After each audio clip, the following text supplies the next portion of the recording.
रूस यूक्रेन में भीषण घमासान, रूसी तेल रिफाइनरी पर हमले से मचा कोहराम, धुआं धुआं आसमान, रूस को भारी नुकसान, मॉस्को में हमला, 3 ने गंवाई जान। ये हाहाकारी तस्वीरें रूस के समारा ओब्लास्ट इलाके की हैं। एक के बाद एक धमाकों की आवाज सुनाई दे रही है। ये ओनेल रिफाइनरी रूस की तेल सप्लाई चेन का एक अहम हिस्सा थी और इसकी सालाना क्षमता करीब 5 मिलियन टन क्रूड ओनेल की थी। यूक्रेन ने सारातोव की तेल रिफाइनरी के अलावा 2 जंगी जहाजों के एयरबेस को भी निशाना बनाया है। यूक्रेन का ताजा हमला पिछले 15 दिनों में बड़े इंफ्रास्ट्रक्चर पर 19वां हमला बताया जा रहा है। कुछ ही देर में सुरक्षा बलों ने मोर्चा संभाल लिया। शुरुआती जांच के बाद इसे एक आतंकी हमला करार दिया गया है। हमले के फौरन बाद पूरे इलाके को सील कर दिया गया। मौके पर कई एम्बुलेंस भेजी गई और घायलों को अस्पताल से जाया गया। एक तरफ रूस और यूक्रेन की सेनाएं करीब 1200 किलोमीटर लंबी जमीनी सीमा पर आमने सामने की लड़ाई लड़ रही है और रूसी सेना धीरे धीरे आगे बढ़ते हुए यूक्रेन की जमीन पर कब्जा करती जा रही है। तो वहीं यूक्रेन ने पिछले कुछ महीनों में रूस में हजारों किलोमीटर अंदर तक घुसकर ऑयल रिफाइनरियों, बंदरगाहों और सैन्य ठिकानों पर बड़े हमले किए हैं। यूक्रेन लगातार रूसी मिसाइलों को रोकने में नाकाम साबित हो रहा है। उसका एंटी मिसाइल सिस्टम ध्वस्त हो चुका है कि पेट्रियट मिसाइलों का जखीरा उसे दिया जाए ताकि रूस का सामना किया जा सके। रूस ने 2 दिन पहले ही कीव पर भीषण हमला कर यूक्रेन के जख्मों पर नमक छिड़का है। एक तरफ यूक्रेन के पास हथियारों की कमी हो रही है, वहीं दूसरी तरफ देश की राजधानी में बर्बादी का मंजर साफ देखा जा सकता है। आज तक ब्यूरो। उसने भारी बमबारी की है। ये पुल पूरे दक्षिणी यूक्रेन को यूक्रेन के अलग अलग इलाकों से जोड़ता था और खास तौर पे जो उनकी दक्षिणी फोर्स ग्रुप के लिए एक रणनीतिक रूप से बहुत अहम ये पुल था। इस हमले में मिसाइल और ड्रोन का इस्तेमाल भी किया गया। पुल के कुछ हिस्सों के ढहने की पुष्टि भी की जा चुकी है। ये रूस की ओर से एक बड़ा पलटवार यूक्रेन पर कहा जा रहा है।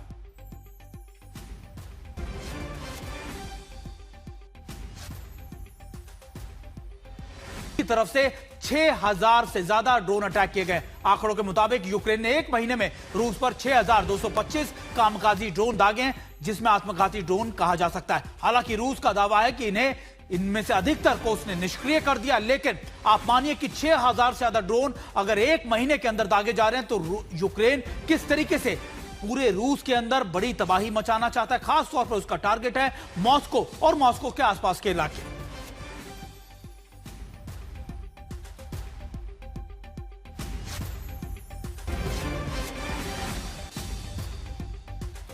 कम से कम 4 जहाजों पर रूस ने सीधे तौर पर अटैक किया और गिरान टाइप के ड्रोन से निशाना बनाया गया। इस हमले में 4 जहाजों को भारी नुकसान पहुंचा है। यह हमलों की तस्वीर भी जारी की गई है और दरअसल रूस की मिलिट्री ने यह जारी की तस्वीरों में दिखाया कि कैसे लगातार यूक्रेन को जो मदद मिल रही थी उसको रूस ने अपने ड्रोन की मदद से टारगेट किया है और इस रसद को यूक्रेन तक जाने से रोका है।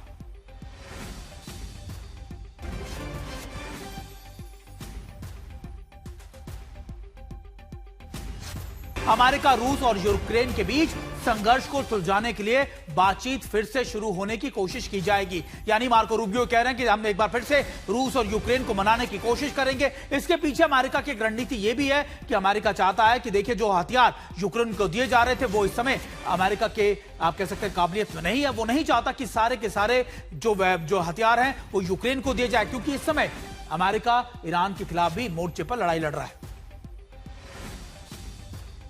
रूस मानेगा? रूस छोड़िए, क्या यूक्रेन मानेगा? क्योंकि ये सब जानते हैं कि इस समय अमेरिका फंसा हुआ है ईरान में और ऐसे में कोई भी देश इस समय अमेरिका की शर्तों पर संघर्ष विराम लगाने को तैयार नहीं होगा।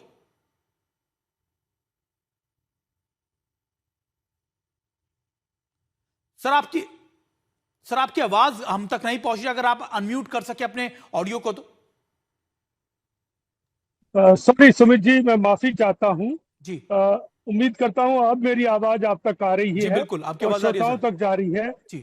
तो ऐसा है कि जिस तरीके से आप बता रहे हैं वो बिल्कुल सही बात है और चिंता का विषय है। अमेरिका अपनी जो साख है वो खो चुका है।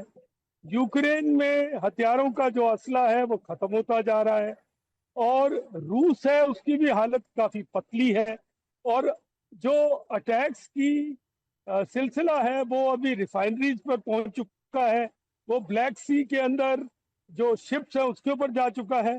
तो एक बार फिर से ये एक लड़ाई, एक ईगो सेंट्रिक, मैं तो इसको, सुमित जी मुझे माफ कर दे और आपके श्रोता भी माफ कर दे, एक बेवकूफी से भरी, ईगो ड्रिवन, सेंसलेस लड़ाई जो 4.5 साल से चल रही है। और बिल्कुल क्या अचीव करेगी ये, जी, किसको क्या मिलेगा सुमित जी? बिल्कुल। और सही, आपकी बिल्कुल बात ठीक है, क्योंकि यूक्रेन ने युद्ध तो शुरू कर दिया, 4.5 साल से खींचा जा रहा है, लेकिन यूक्रेन की हालत क्या होगी 4.5 साल में, यह भी देखना होगा। क्योंकि देखिए, इस समय यूक्रेन के पास कोई रास्ता नहीं है, सिर्फ अमेरिका और यूरोप की बैसाखी पे यूक्रेन चल रहा है, तो यूक्रेन के लिए बहुत बड़ी चिंता का विषय। संजय मैस्टन सर, एक बात बताइए कि इस युद्ध को खत्म करने के लिए, क्योंकि जितना हम पहले कहते थे कि 10% 20% का जो इलाका है उसको बफर जोन रूस बनाना चाहता है, लेकिन अभी के मौजूदा हमले तो कीव तक जा रहे हैं, कीव में बर्बादियां हो रही हैं। तो क्या यूक्रेन के लिए इस समय इस जंग को आगे बढ़ाना एक समझदारी का कदम होगा? और देखिए, जहां तक यूक्रेन और रूस का सवाल है, ये दोनों की रेड लाइंस बहुत ही क्लियर है। ये रशिया की जो रेड लाइन है वो तो बोलता है कि पूरा डॉनबास का इलाका यूक्रेन को खाली करना है, वो हम सबको पता है। और यूक्रेन की रेड लाइन भी बहुत क्लियर है कि क्रीमिया का इलाका और पूरा डॉनबास और ये जितना ज़ेपोरिजिया और ये सारे इलाके को वो खाली करे। तो ये तो दोनों साइड नहीं मारेंगे। तो ये जो पहली बात, मार्को रूबियो का जो स्टेटमेंट है वो मेरे ख्याल वो टोटली फ्लैट पड़ेगा। लेकिन अब सवाल होता है, क्या यूक्रेन के इंटरेस्ट में ये लड़ाई को बढ़ाने के लिए? बिल्कुल नहीं है, और ना रशिया के इंटरेस्ट में ये लड़ाई को बढ़ाने के लिए।